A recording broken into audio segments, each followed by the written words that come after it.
Welcome, everyone. Today we're diving into a dense, revolutionary discussion, one that spans African education, authentic leadership, cultural reclamation, and even the complex interplay of technology and the working class generation. It's a tapestry of African thought and the call to know oneself. Absolutely, there's so much to unpack. Starting with the emphasis on education. The content critiques how Eurocentric education fails to draw out true potential and, well, instead drowns black intellectual energy. It advocates for a reclaiming of African education based on our own historical resources and worldview. Right. And it's like the text says, education, in its true etymological sense, means to draw out something vital from within. Instead, what we see today is just dumping irrelevant. This call to embrace our ancestral spirituality, our languages, and our traditions becomes critical. I mean, look at how it urges us to embrace Ubuntu and to reflect on how our languages carry the essence of our cultural Yes, memory. indeed. And then there's this passionate section on legacy. The work reminds us that until we write, present, and study our own story, we remain at the mercy of a colonial epistemic framework. It's a call to self-determination, reclaim our history, to reshape our destiny. It really challenges us to question who gets to define our past, and by extension, who influences our future. There's a pointed reference to scholars like Marcus Garvey, Malcolm X, Huey Newton, that makes it clear no one but us, the black people, can truly interpret our narrative. Exactly, and that's a No one but us, the black people, can truly interpret our narrative. Exactly, and that's a respectful challenge to the notion that outsiders should interpret our history. Moving from education to leadership, the text discusses what authentic African leadership should be. It highlights leaders like Mangaliso Sobukwe, who define true leadership as self-sacrifice, integrity, and a consuming love for one's people. And it critiques current leadership that seems more focused on personal aggrandizement than on liberating our communities. I mean, it questions if a leader in power for money is really working for our liberation. It's a call for selfless leadership rather than celebrity-like figures who are disconnected from the people. Absolutely. The discussion even delves into power dynamics within our institutions, from political systems to the judiciary and even the police. Disconnected from the people. Absolutely. The discussion even delves into power dynamics within our institutions, from political systems to the judiciary and even the police. The text clearly shows the dark history of policing, where the force was never meant to protect, but rather to control. That's a stark reminder of how, historically, police brutality has been used as a tool to keep us subjugated. The narrative even dissects how modern policing in black communities is a continuation of that same legacy. Right, this isn't just theory, it's an everyday reality for many. Beyond state institutions, there's also a lengthy critique of how our economic system and education have conspired to keep us in a cycle of dependency. It argues that our work in the corporate world often ends up reinforcing colonial power structures. Yes, this discussion about the working class generation really caught my attention.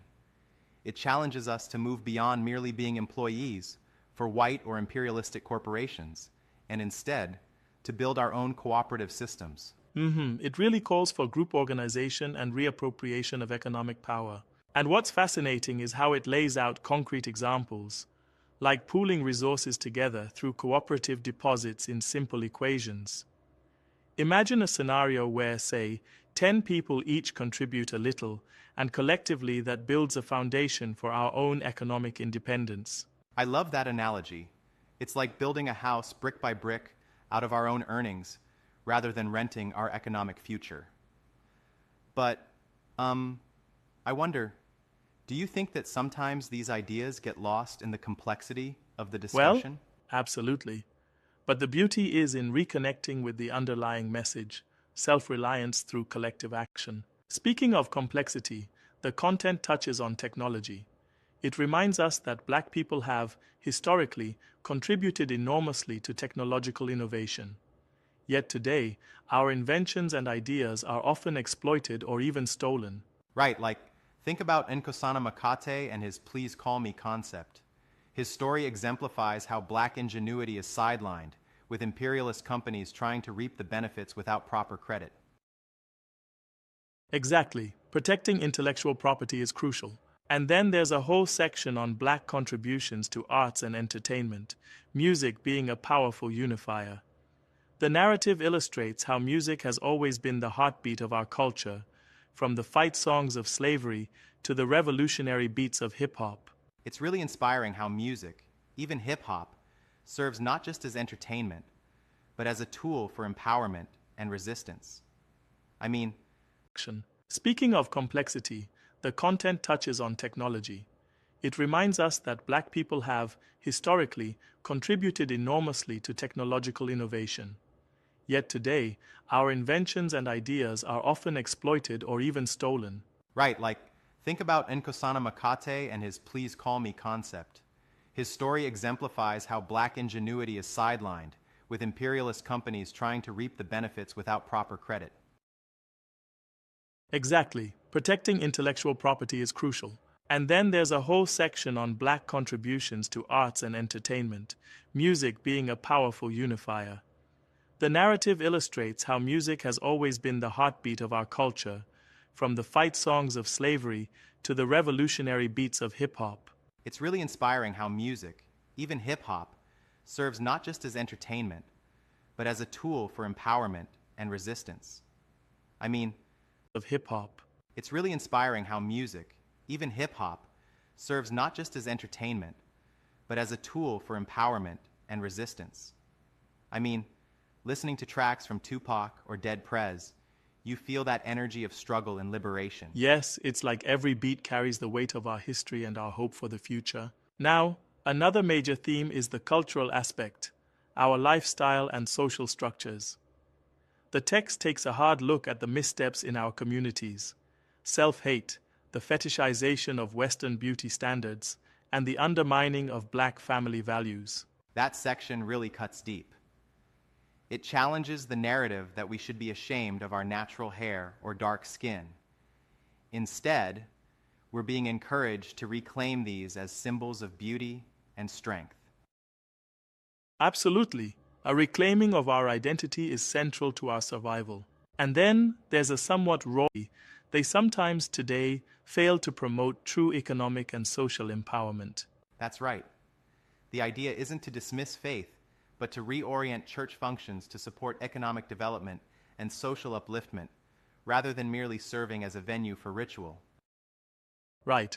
Churches could become platforms for revolutionary education and economic empowerment if they shed the vestiges of colonial oppression. And leadership is tied directly into this broader framework. The narrative criticizes leaders who work solely for personal gain and calls for those who truly serve the people. It challenges the phenomenon of House Negro leadership, a concept that suggests that certain Black leaders end up aligning more with white power structures instead of liberating our communities. That's a harsh but necessary critique. It forces us to ask, are our leaders really serving our interests, or simply perpetuating? Are our leaders really serving our interests, or simply perpetuating the status quo? Precisely. And it's a reminder that leadership in our context must be measured not by wealth or celebrity, but by genuine service and sacrifice for our people. Moving into more modern terrain, there's also discussion on the role of technology in boosting self-reliance. From protecting innovations through copyright laws to creating digital platforms that are owned by us, there's a strong call for internalizing technological progress. I think that resonates with our current struggles. We're in an era where technology defines market power. If we don't own the platforms or the ideas, then we're just feeding into a system that already exploits us. Exactly. It's about turning technology into a vehicle for our economic and cultural regeneration. And then we have a particularly moving segment addressing the working class generation,